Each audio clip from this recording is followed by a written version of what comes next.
weigh up after knowing all of these things and having access to all of them that they would like to become Muslim. I don't have a problem with that. I'm a British female. I love this country and I give this country. Now you're calling me a problem. I don't think I am. I think you are. It is not Europe that has failed its Muslims. It is Islam that has failed Europe. I'd argue Islam has failed its Muslims. Prepare yourself for an eye-opening moment as Douglas Murray steps forward to reveal the unfiltered truth. You will witness Douglas Murray courageously breaking the silence on the pressing issue of immigration. With his characteristic clarity and conviction, he articulates the thoughts and concerns that many have been hesitant to voice. In the following clip, Douglas Murray engages with a young Muslim student, offering a perspective that is both thought-provoking and educational. With unwavering confidence, Murray does not shy away from addressing the complexities of the topic, ensuring that the conversation remains both insightful and enlightening. Watch as Douglas Murray skillfully navigates the discussion, leaving a lasting impact on his audience. Douglas Murray, your time starts now. Thank you. Thank you very much. Tariq says that Europeans associate Islam with violence. There is some truth in that. There is also a very obvious reason for that, which is that Islam is associated with violence. It was not Buddhists who flew planes into the Twin Towers. It was not Hindus or Jews that blew up the London Underground and buses a few years ago. And that simple fact has to be acknowledged if you're even going to start a dialogue. Now, what is happening, ladies and gentlemen, it's not a pantomime. I'd argue that Europe has done not too badly, considering the circumstances. In the middle of the last century, there was an almost negligible Muslim presence in Europe. At the turn of the 21st, in Western Europe alone, there were 15 to 17 million Muslims. That's a very fast migration, ladies and gentlemen, one of the fastest in human history. And no society would find it easy to deal with that kind of migration. As it happens, European societies, Western European societies have, I think, dealt with this much better than some would. Certainly, Muslims coming to live in Britain and in Western Europe enjoy more rights and better rights, among them freedom of worship, than they do in any Islamic country in the earth here today. We do have a problem. We have a problem when the failures of Islam throughout the world, the failures of all Islamic societies, come here into Britain. Their intolerance of freedom of conscience, their intolerance of apostates, their intolerance of freedom of expression and freedom of speech, their intolerance of minorities, other religious minorities, sexual minorities, their intolerance of gays, their dislike and distrust of half of the population, women, and many, many other things. And the call, what's more, for a parallel legal system within Britain and European societies. This is monstrous. No other group behaves like this, asks for parallel laws. This is a fundamental problem, and it's one we're going to have to deal with. It's a problem between a society, Western Europe, that believes that laws are based on reason, and Islam that believes that they are based on revelation. Between these two ideas, I'm not sure there is very much compromise for Europe. It is not Europe that has let down its Muslims, but the Muslims of Europe that have let down Europe.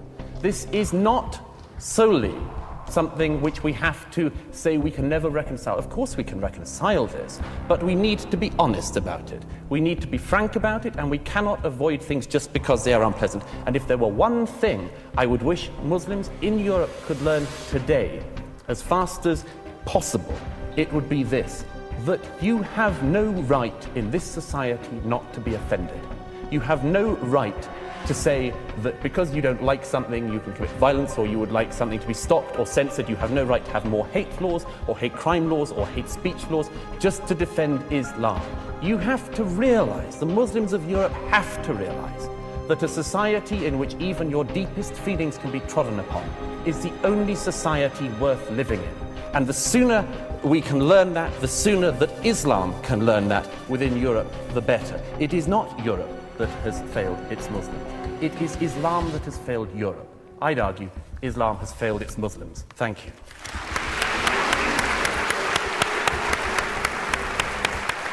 Douglas Murray highlights the rapid and unprecedented migration of Muslims into Europe, a phenomenon that no society can easily absorb in such a short period. This mass migration, one of the fastest in human history, naturally brings significant challenges. Despite these difficulties, European societies have made commendable efforts to welcome and integrate these new arrivals, providing rights and freedoms often lacking in their countries of origin. Countries like Germany and Sweden have been notably generous, offering refugees housing, education and healthcare. This support reflects Europe's strong commitment to human rights and dignity. In contrast, many Islamic countries, even wealthy ones, have been less willing to accept refugees, revealing a stark difference in approaches. However, integration is a two-way street. While European societies strive to be inclusive, it's equally important for Muslim communities to adapt to the values and norms of their new homes, including freedom of expression, gender equality, and secular laws, fundamental principles essential for social cohesion.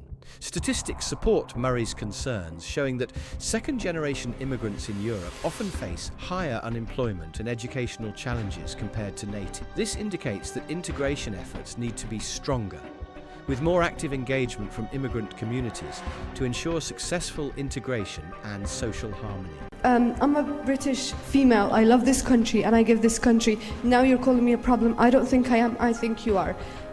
Second point is, as a Muslim female, okay, my parents might not let me go somewhere late at night because people are racist to me. They tell me to go back home and they hurt me. I got hit by 2 white guys and they laughed at me because I'm a scoffy, okay?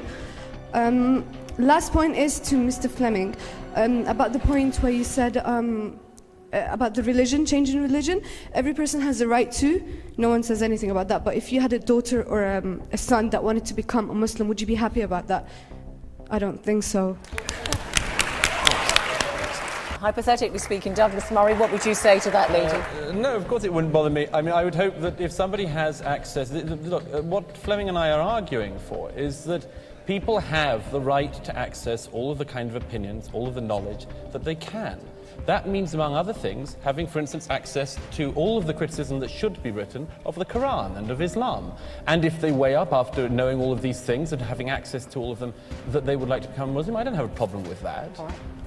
Douglas, I want to ask you, you heard some of the people from the floor there, the woman complaining about attacks on her because she's described as a scarfie because she wears a head veil. I mean, that is something that you would regret. I mean, that doesn't promote social cohesion, Nobody thinks that any physical attacks or any such thing could be a good thing to happen. Of course not. Of course there are. Let's make sure we're right. Talking about prejudice exists in society. Let's just be absolutely clear as an audience. Prejudice undoubtedly exists in this society. It exists across racial groups, including from minorities to other minorities, after all, which is one of the things we see increasingly in Britain these days. And it is also the case that people, in particularly famously lower socioeconomic groups, are likely to feel hatred for other groups. That is one of the things that has to be tackled, and everyone, I think, in this hall, I'm sure, we're in agreement that that should be tackled. But do not mix up somebody, a thug, a racist, and so on, attacking somebody in a street with the right of Fleming and me to say what we see in the Quran, what we think of Muhammad, and maybe even asserting our right to say so. Okay, all right, now... I fully agree with Douglas Murray on this issue. Freedom of speech is the cornerstone of Western civilization. It enables people to express their ideas, challenge prevailing norms, and drive innovation and progress. However, this freedom also means that individuals will inevitably encounter opinions they find offensive. The appropriate response is not to demand censorship or special protections, but to engage in dialogue and debate. A notable example of the clash over free speech is the publication of cartoons depicting the Prophet Muhammad. These cartoons, first published in a Danish newspaper in 2005, sparked global protests and intense debates about the limits of free expression. While many in the Muslim community found the cartoons deeply offensive, the broader Western response emphasized the importance of protecting the right to free speech, even when it is controversial or provocative. Statistics show that societies that uphold freedom of speech tend to be more innovative and economically prosperous. According to the World Economic Forum, countries with strong protections for free speech, such as the United States and those in Western Europe, often rank high on global innovation indices. This correlation underscores the value of maintaining a culture where ideas can be freely exchanged. Prominent figures have supported Murray's stance. For instance, Salman Rushdie, who faced death threats over his book The Satanic Verses, has consistently argued for the importance of free speech. Rushdie contends that yielding to demands for censorship only emboldens those who seek to suppress dissenting voices. He emphasizes that a free society must steadfastly defend the right to critique and question all beliefs, including religious ones. If you found this video thought-provoking, don't forget to like, comment and subscribe for more engaging content. Let us know your thoughts in the comments below. How can societies uphold the principle of free speech while addressing the potential offence it may cause to religious communities? Let's continue the conversation in comments.